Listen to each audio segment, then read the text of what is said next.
সামনেই বড়দিন, আর বড়দিন মানেই তো প্লাম কেক। বাড়িতে সহজে কিভাবে প্লাম কেক বানাবেন তার রেসিপি নিয়ে আমি চলে এসেছি। বাই দ্য ওয়ে, আমি আপনাদের Trisha, and welcome to my channel Trisha's tasty ট্রিটে। আর আজকে আমি বানাচ্ছি প্লাম কেক। তাহলে চলুন শুরু করা যাক। প্লাম কেকের জন্য আমি দুটো মেজারিং কাপ নিয়ে নিয়েছি। দেখুন, এইটা হলো 240 ml, এটা হলো 1 কাপ, আর এটা হলো 120 ml, এটাকে আমরা হাফ কাপ বলবো। এগুলো দিয়ে আজকে আমরা আমাদের কেকটা বানাবো। এবার একটা বোলের মধ্যে আমি 2 থেকে 3 চামচ কিশমিশ, 60 থেকে 70 গ্রাম টুটি ফুটি, 2 থেকে 3 চামচ মতো চেরি দিয়ে দেবো। এবার এতে 5 থেকে 6টা কুচনো শুকনো খেজুরও দিয়ে দিচ্ছি। এবার এর মধ্যে আমি হাফ কাপ অরেঞ্জ জুস দিয়ে ভালো করে মিশিয়ে 24 ঘন্টার জন্য রেখে দেবো। আপনাদের হাতে যদি সময় না থাকে তাহলে 1 থেকে 2 ঘন্টা রাখবেন, তাহলেই হবে। প্লাম কেকে কিন্তু অ্যালকোহলের ব্যবহার করা হয়, কিন্তু আমি এখানে অরেঞ্জ জুসের ব্যবহার করেছি।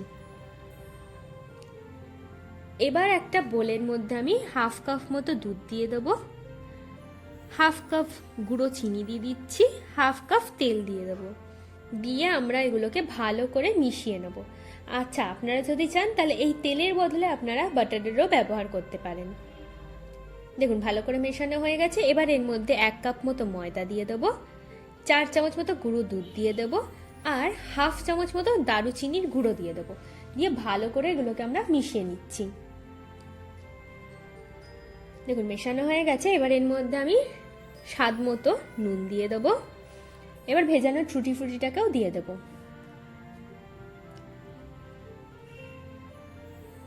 এবার এতে 4 চামচ আখরোট, 3 চামচ পেস্তা, 4 চামচ আমন্ড, 6 চামচ মতো কাজু, এগুলো সবই এর মধ্যে ভালো করে দিয়ে ভালো করে আমরা এবার এটাকে মিশিয়ে নেব।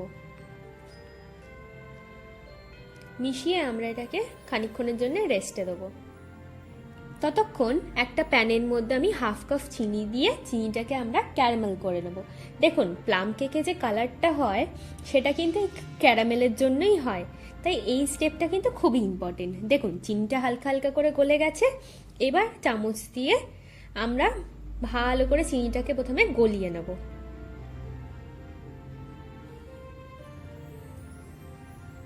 দেখুন, চিনিটা গলেও গেছে আর হালকা হালকা ধোঁয়াও বেরোচ্ছে। এই সময়ে আমরা এর মধ্যে অল্প করে জল দিয়ে ভালো করে এটাকে নেড়ে নেব। দেখুন, আমাদের ক্যারামেল কিন্তু একদম রেডি। এই সময় গ্যাসটা অফ করে দেবেন আর ক্যারামেলটাকে ভালো করে ঠান্ডা করে নেবেন। এবার কেকের মধ্যে আমরা ক্যারামেলটাকে দিয়ে দেবো।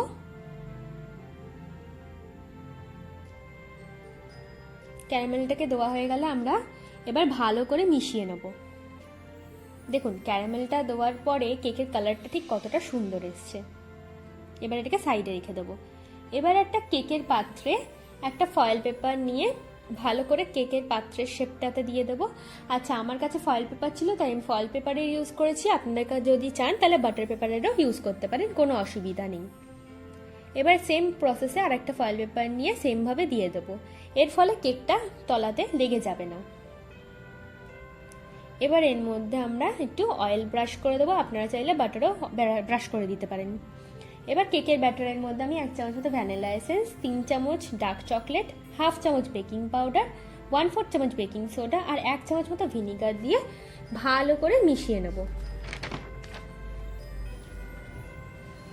দেখুন, আমাদের কেকের ব্যাটারটা কিন্তু খুব ভালো করে মিশে গেছে। এবার কেকের যে মোল্ডটা আমরা বানিয়ে রেখেছিলাম তার মধ্যে কেকের এই ব্যাটারটাকে দিয়ে দেবো। একটা জিনিস খেয়াল রাখবেন, পুরো ভর্তি করে কিন্তু ব্যাটারটা দেবেন না, তাহলে কেকটা যখন ফুলবে তখন কিন্তু কেকের মোল্ডের ওপর থেকে কেকটা পড়ে যাবে। এইভাবে আমি একটু নাড়িয়ে নেব যাতে ভেতরে এয়ার বাবলসগুলো বেরিয়ে যায়। এবার একটা ডেচকির মধ্যে নুন দিয়ে এরকম একটা স্ট্যান্ডে বসিয়ে 10 মিনিটের জন্য প্রথমে আমরা গরম করে নেব। দেখুন, 10 মিনিট হয়ে গেছে। এবার কেকের মোল্ডটাকে আমরা খুব সাবধানে বসিয়ে দেব, দিয়ে ঢাকনা দিয়ে 20 মিনিটের মতো আমরা প্রথমে এটাকে কুক করে নেব। দেখুন, 20 মিনিট মতো হয়ে গেছে। এবারে আমি ঢাকনাটা খুলে ওর মধ্যে কাজু, আমন্ড, আখরোট আর টুটি ফ্রুটি দিয়ে সুন্দর করে সাজিয়ে নেব। আপনারা আপনাদের পছন্দ মতো যে কোনো জিনিস দিয়ে সাজিয়ে নিতে পারেন, এতে দেখতে একটু সুন্দর লাগে। দিয়ে আবার আমরা 20 মিনিটের জন্য রাখছি। দেখুন আমাদের কিন্তু প্লাম কেক একদম রেডি। এবার এটাকে আমরা সার্ভ করে দেবো। আমার ভিডিওটি যদি আপনাদের ভালো লেগে থাকে তাহলে প্লিজ একটি লাইক করবেন, প্রচুর প্রচুর শেয়ার করবেন, আর এরকম আরও ভিডিও পেতে আমার চ্যানেলটিকে সাবস্ক্রাইব করবেন। আর সবাইকে জানাই মেরি ক্রিসমাস।